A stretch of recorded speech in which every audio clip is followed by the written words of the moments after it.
Hello students, in this video we will understand stress at a point.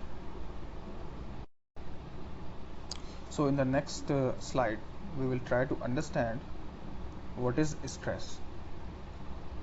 So by definition, stress is the resistance offered by the object when it is subjected to an external force.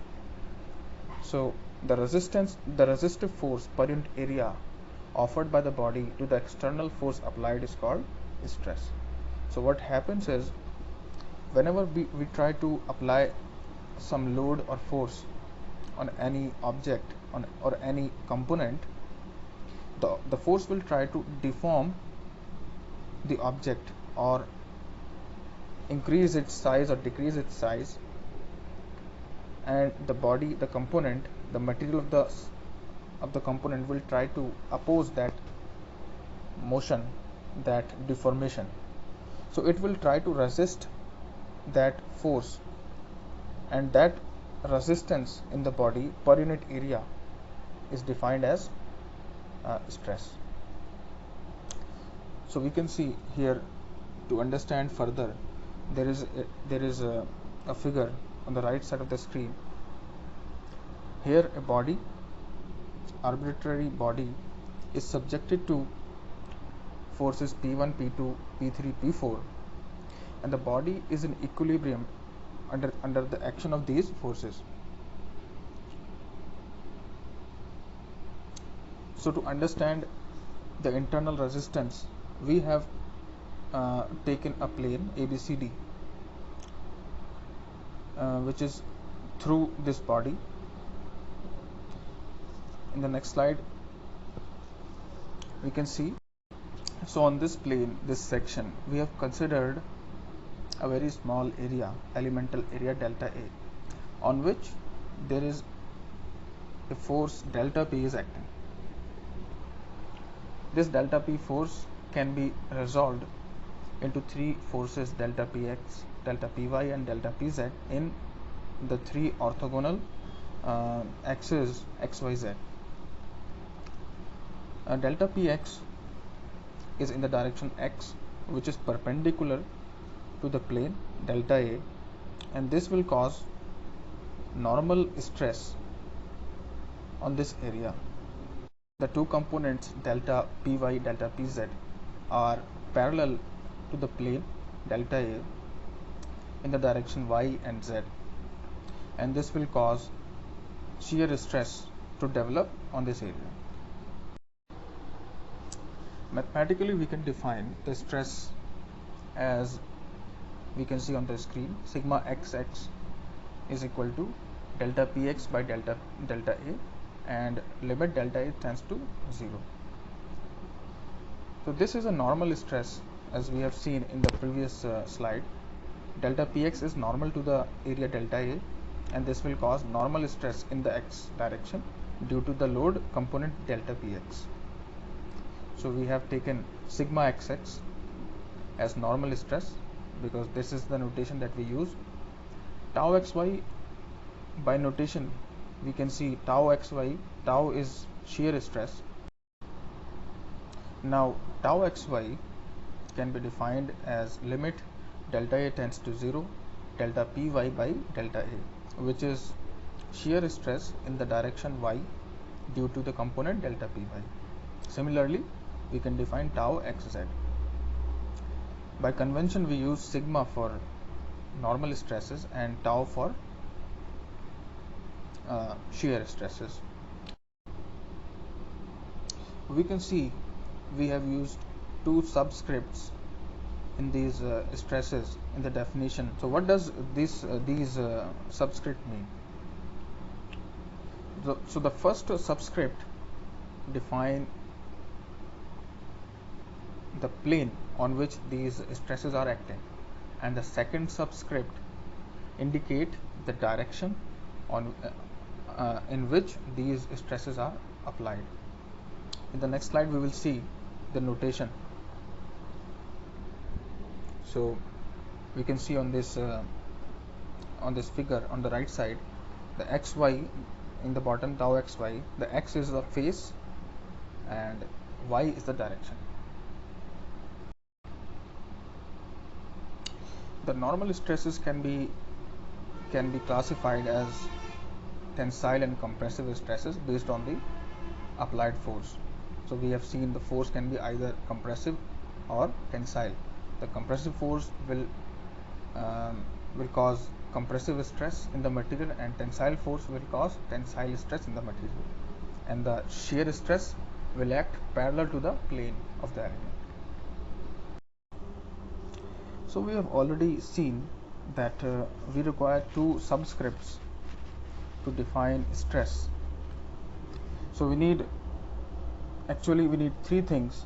The first is magnitude, the second one is the plane on which the stress is actually acting, and the direction, and third one is direction in which the stress is acting.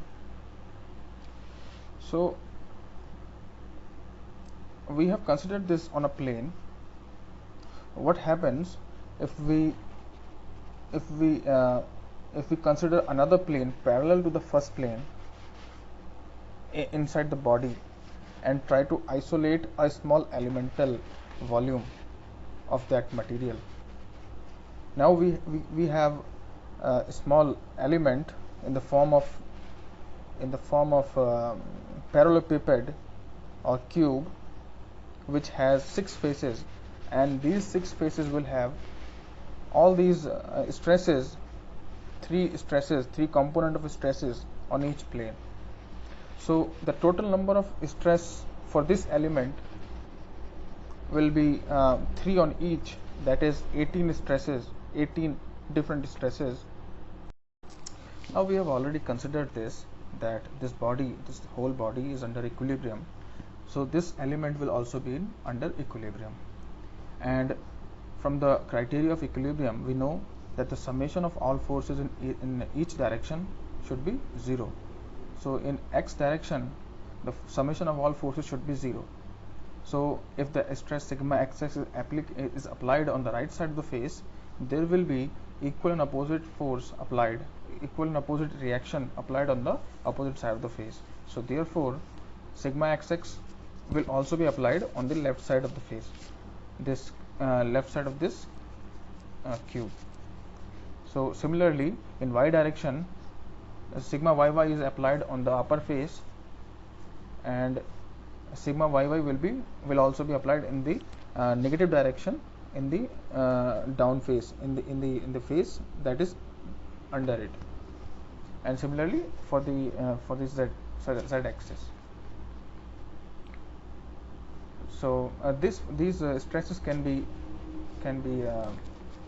calculated by dividing the elemental force by the elemental area, and due to this symmetry that we have seen, sigma xx on the right side and sigma xx on the left side, there will be total 9 different stresses that will define the total number of stress on this cube. Actually there should be 18 stresses, 18 number of stresses, 3 on each side, but due to this symmetry, there will be only 9 components that we need to define this stress tensor. So the first row of this stress tensor, that is sigma xx, tau xy and tau xz, is actually there is a correction, it is tau xz, which defines the x phase, and the next row, which is tau yx, tau yy and tau yz, that is the y phase, and similarly the z phase. These are the 3 different phases that we have, and this is the matrix representation of this stress tensor. Now from equilibrium equations, we also know that the summation of all moments about each axis should also be 0 if the body is under equilibrium. So we have considered z axis in the picture that you see on the right side. So the shear stresses acting on the right side, we can see tau xy, and on the upper side we can see tau y x. on the bottom side, that is tau yx, and on the left side is this tau xy.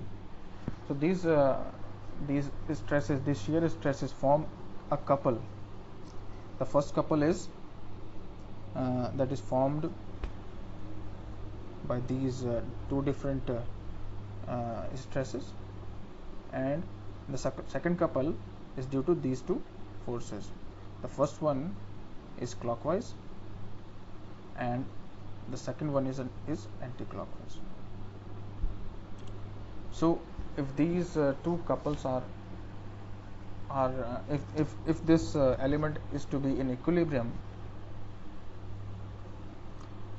if this element is to be in equilibrium, these couples should cancel out each other, and if we consider this gives us a result, that is the tau yx should be equal to tau xy, and we can see this in a general form that tau ij should be equal to tau ji, and this gives a very interesting result, that the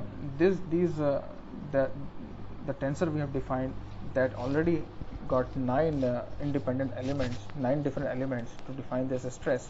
Now we see that this stress tensor is a symmetric matrix, and that gives tau xy is equal to tau yx. So we have changed these stresses, and now we can see that we only need 6 different stresses to define this whole state of stress, and this is called stress tensor.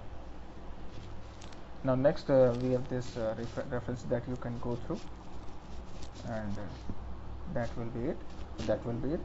Have a nice day.